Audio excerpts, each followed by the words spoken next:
Hello, I'm Lauren Haldeman, Editor-in-Chief of the Journal of Nutrition Education and Behavior, where we are advancing research, policy, and practice. And each month, we select an article to feature as a press release with an accompanying podcast. Today's podcast article can be read in full at www.jneb.org for free for the next 3 months. And today I'm speaking with Dr. Noora Kanerva, who is the corresponding author for the article titled "Wealth and Sedentary Time Are Associated with Dietary Patterns Among Preadolescents in Nairobi, Kenya." I'm glad to have you with us today, Noora. Can you tell us a little bit about yourself? Thank you for inviting me. It's a pleasure to be talking with you today. My name is Noora and I come from Finland. I work at the University of Helsinki. I am a university lecturer in public health nutrition at the Department of Food and Nutrition. And my main area of expertise is nutrition epidemiology. So my main research focus have been investigating associations with theory and data-driven dietary patterns and obesity. And I've been also very interested in developing dietary assessment methods. And during the past 5 years, I have had 2 main projects where I've been working on. Other one is an EU-funded project called Inner Food Africa, which is targeting the kind of whole food system. And the other one is called Kenfin Edura, that is actually the project that is behind this article. So this Kenfin Edura was a capacity building project between our department at University of Helsinki and Department of Physical Education from Haaga-Helia University of Applied Sciences here in Finland. And then we had also Kenyatta University from Nairobi, Kenya on board. And the project was funded by the Ministry of Foreign Affairs through this Finnish National Agency for Education. So the project was primarily a capacity building project, but since in universities our teaching is based on research, we did also some research. But our target was to improve capacity in educating experts on lifestyle behavior that are related to non-communicable diseases. So our approach was in the ongoing lifestyle transition in lower middle income countries such as Kenya.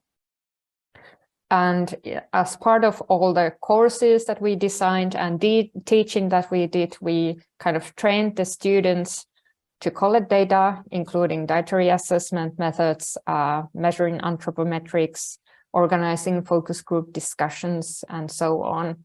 And what we then did in March 2019 was that we sent these students also to the field to actually get experience in collecting data. And the the core idea was to give training and practical experience in research to the students, but also that when we then got the data collected, these students could use the data in their master thesis. And that is how this article also formed. So it's actually the initial work was done by 2 of our master students. Great, thanks very much. I love the integration of your students in your field work. So can you, specific to this paper, can you talk a little bit about what you did and the results of this work? Yeah, sure. So like I said, Kenfin Edura was about the lifestyle transition and the growing prevalence of obesity and non-communicable diseases in low and lower middle income countries. So Nairobi, which is one of the biggest urban areas in East Africa, we were interested in comparing areas with different income status and whether we can and explore whether we could see any differences in lifestyle habits or in prevalence of obesity. So we selected for the study, we selected the articles on purpose. The other one was called Kayole, and that represented the lower income area. And then the other one was called Langata, which then represented a higher, I would say higher middle income area. It wasn't the kind of richest part, but still considerably wealthier than Kayole. And from these areas, we then randomly invited families with at least one child between 9 to 14 years of age. And also we wanted to, in addition to the pre-adolescent, we also wanted to have one of the guardians to participate. So we managed to get about 75 households from each of these areas, and we did for them a quite comprehensive background interview asking about the family's socio-demographic background. We collected dietary data using a food frequency questionnaire, and that data was used in this article. We also collected 24-hour recall, but that one we have not yet used. We measured the anthropometrics, weight, height, waist circumference, mid-upper arm circumference. And then we also asked the participants, both the pre-adolescent and the parent, to wear an accelerometer to track down their physical activity and sedentary time and sleep over 7 consecutive days. So as I mentioned, there were 2 students, Elisa Särkilahti and Noora Uusiranta, who and the Noora Uusiranta is also one of the co-authors in this paper. They did the initial analysis together with their supervisors, Dr. Henna Vepsäläinen, Dr. Jatta Salmela, Dr. Niels Swindell, and Dr. Joy Vahira, who are also co-authors in this paper. So they started the work by forming the dietary patterns using data from the pre-adolescence food frequency questionnaire. And to do the dietary patterns, they used a method called principal component analysis. It's a data-driven method to form these dietary patterns. And kind of it's an iterative process that involves a lot of interpretation of the outputs and kind of subjective decisions based on the model outputs on the way. But in simple terms, the aim is to compress kind of the 100 and plus food frequencies from the questionnaire into pattern scores, which then would tell us how much each participant adhere to the derived dietary patterns, kind of whether they diet reflects or if it's a stronger or weaker associations with each of the dietary patterns. So in our analysis, it revealed 3 dietary patterns for the pre-adolescents. The first pattern was characterized by food groups that are often seen as unhealthy, such as snacks, fast foods, sodas and juices, sweets. So basically we are calling this pattern as the snack, fast food and meat pattern. And that seemed to kind of explain most of the variation in the food consumption in the data. Then there was a second pattern that then in contrast included more foods that we usually consider healthy, like beans and nuts, dairy, fish and seafood, whole grains, fruits. And that one we then give a name, dairy and plant protein. And then the third pattern we named as the vegetables and refined grains pattern. Actually, we first thought about it as kind of that resembling the traditional Kenyan diet because of these steamed green leafy vegetables and the traditional maize porridge and tea that is also very typical for Kenyan food culture. But then eventually we then kind of came up with this a little bit general naming of the pattern, but in my mind, it's still kind of quite close to the what you could call as a traditional Kenyan dietary pattern. So once we then got these patterns analyzed and interpreted, we then moved to examine the associations between the socioeconomic background of the families and the dimensions of physical activity, which is each of the patterns. And for that, we used the traditional linear regression models. And first, of course, examining these unadjusted associations, and then having finally a model we kind of mutually adjusted all these explanatory variables. And the main finding was for us from this model was that higher wealth stages of the families and also lower sedentary time of the pre-adolescents were associated with this, with a kind of higher snacks, fast food, and meat pattern scores.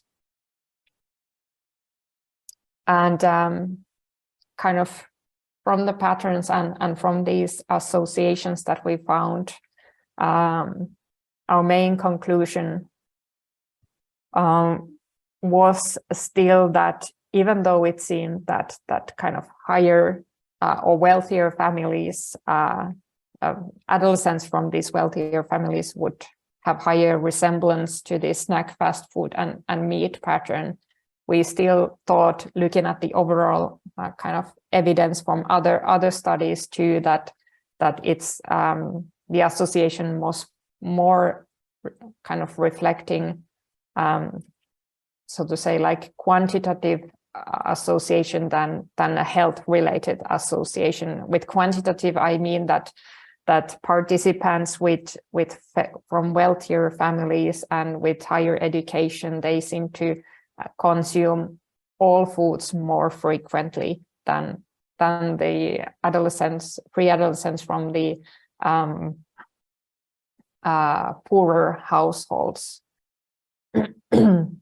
So and also like looking at the associations to the physical activity dimensions, we really couldn't say or see that it would be somehow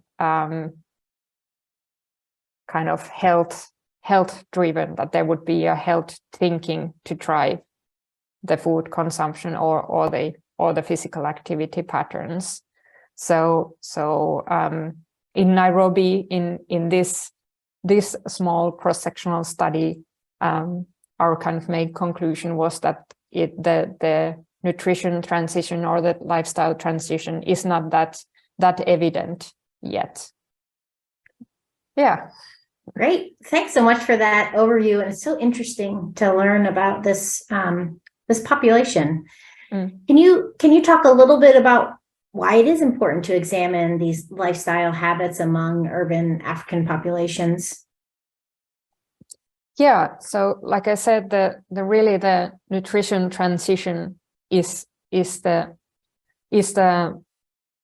main reason for that even though there, especially now with the kind of the food crisis that was initiated already during the COVID, in kind of worst phases, the lockdowns and all that, and then even more accelerated by the Ukrainian war, especially in the eastern Horn of Africa, where also parts of Kenya are also located in that area. Like that's now, of course, underlying the food insecurity crisis and the kind of undernutrition and all that. But at the same time, I think it's good for us to remember that when the countries which earlier were on the low income status by the World Bank definitions, and in those countries, it's very clear that still the kind of communicable diseases and undernutrition are causing most of the deaths.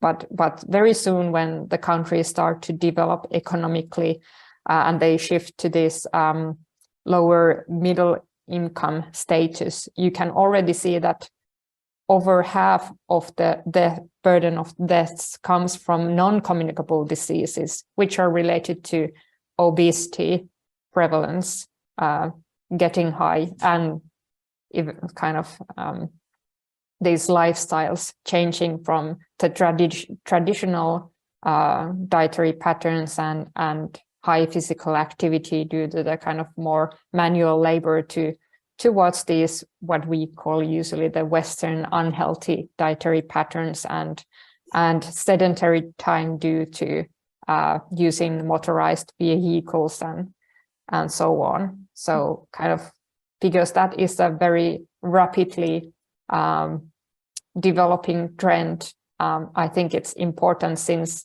now in these countries, we would still have the possibility to kind of stop the obesity pandemic to getting to the situation where we are in Finland or other high income countries. So there could be still chance for kind of preventing that, because if that really happens, if all the predictions kind of come to true, it will create a huge burden for the healthcare systems of these countries, and also for the food systems in these countries. And I'm afraid that the country's economies cannot take that.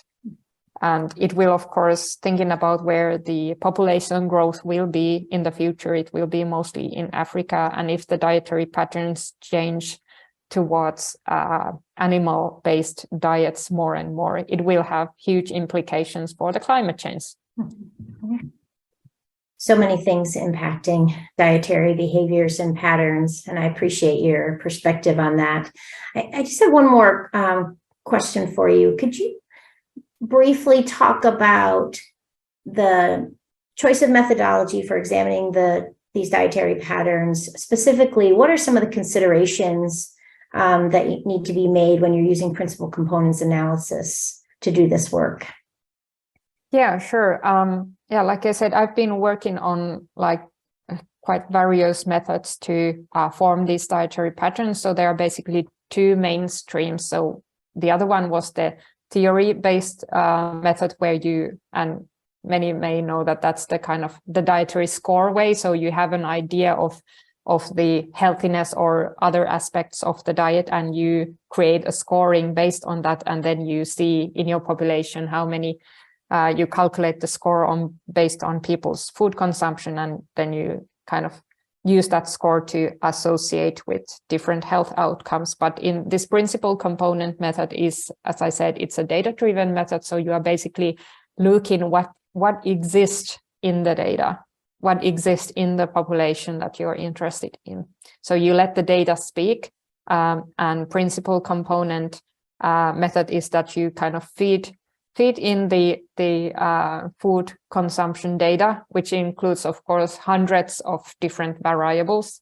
And the method or the model then tries to compress all that information into understandable dietary patterns. And there, of course, principal component analysis, it's not the only way to form these based on kind of data. There is also something called cluster analysis. And I think that's it's important to kind of distinguish between these two data-driven methods, because in cluster analysis, it's kind of more intuitive way of forming these dietary patterns, that whatever comes out from that model is that you basically put people in different categories. So you say that one person belongs to dietary pattern 1, the other one belongs to dietary pattern 3.